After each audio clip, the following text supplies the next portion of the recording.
Bonjour.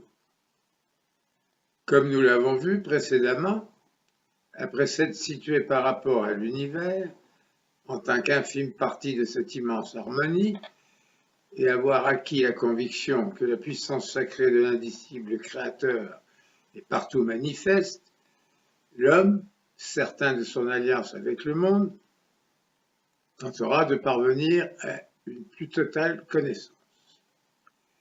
Bien entendu, c'est par la voie irrationnelle qu'il abordera cette démarche, car à ces lointaines époques, pour expliquer l'univers ou appréhender le divin, l'intuition immédiate de la conscience n'avait pas encore cédé le pas à l'esprit rationaliste. Dans son traité d'histoire des religions, Mircea Eliade nous indique que, par exemple, dans les couches les plus anciennes des religions australiennes, l'initié reçoit de surcroît des instructions sur l'origine du monde, un enseignement sur la vraie nature de la divinité et enfin une révélation de son salut dans l'au-delà. On peut donc supposer que de telles révélations répondront à leur manière aux questions cruciales que l'homme se posait sur le mystère de la création en général et sur son propre devenir en particulier. Par conséquent, si jusqu'à présent les rites de passage permettaient à l'initié de tirer sa force de son intégration au groupe, dorénavant, grâce aux secrets qui lui seront divulgués, il sera mêlé au divin et pourra percevoir la sublime unité de l'univers. C'est ainsi que dans un second temps, les anciens rites de passage donneront naissance à une initiation qui invitera le néophyte à sonder les profondeurs de son âme pour le conduire dans le domaine du sacré.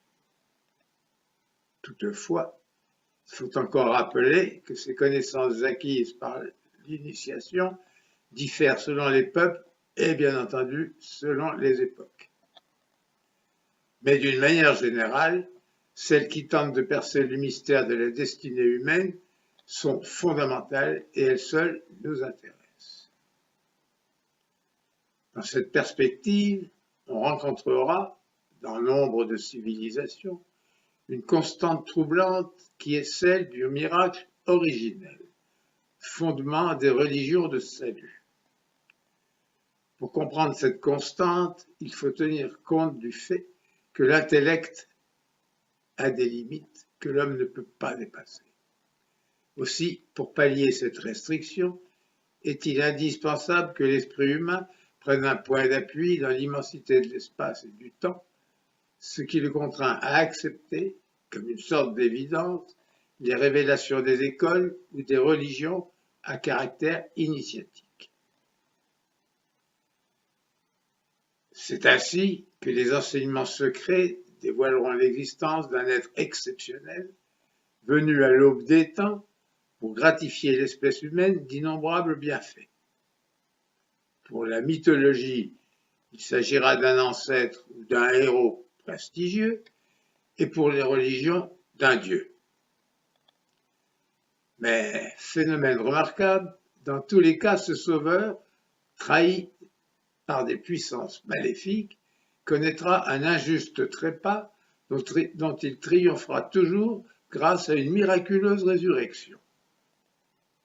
En réalité, on s'en doute bien, l'historique de ce miracle originel est assez complexe et se manifeste différemment suivant les religions, les mythes ou les écoles philosophiques.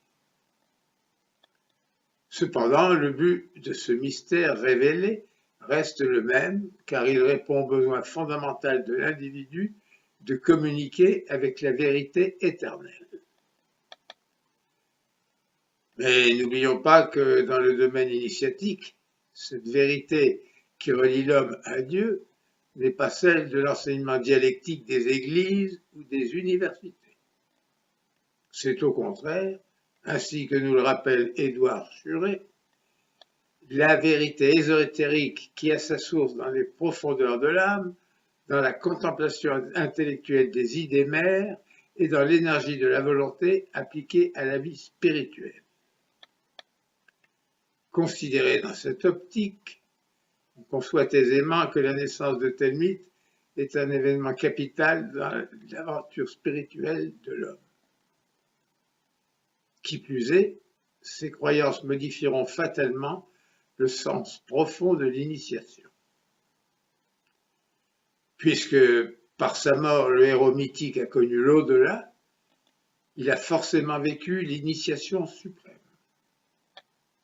Par ailleurs, dans sa résurrection, les hommes verront, en quelque sorte, une confirmation de la vie éternelle qu'ils pressentaient depuis longtemps déjà. À partir de là, tous les hommes qui, par la vertu des rites, mourront, comme lui, ils ressusciteront pour connaître le salut éternel.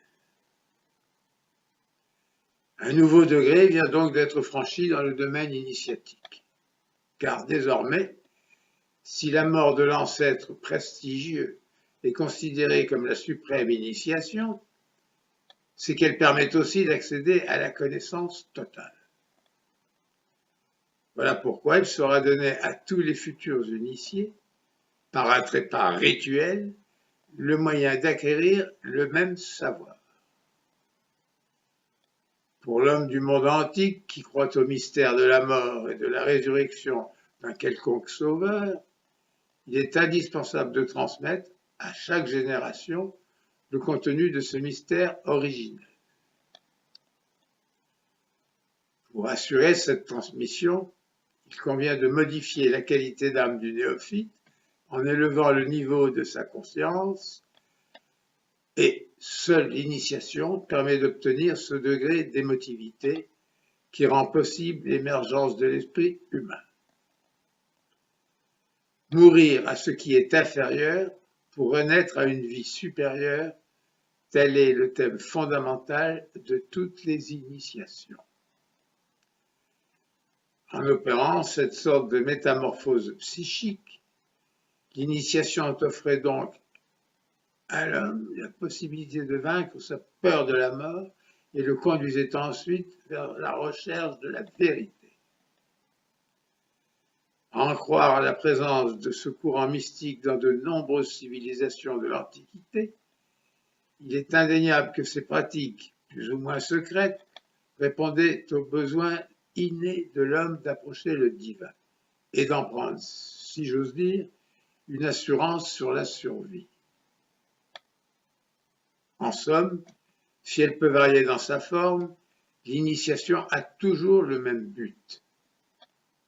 C'est d'ailleurs ce que souligne Max Guillemot quand il écrit qu'on adopte les rituels d'Adonis ou de Tammuz dans le Proche-Orient, d'Osiris en Égypte, d'Orphée dans les îles grecques ou de Dionysos en Éade, partout on s'initie. C'est-à-dire que l'on meurt et ressuscite pour connaître un statut surhumain et la vie éternelle. Voilà clairement défini l'objectif qui se trouve au bout de la route initiatique et que chercheront à atteindre non seulement les civilisations antiques, mais aussi tous les peuples de toutes les époques. Ce en quoi l'initiation est bien un phénomène universel. Merci.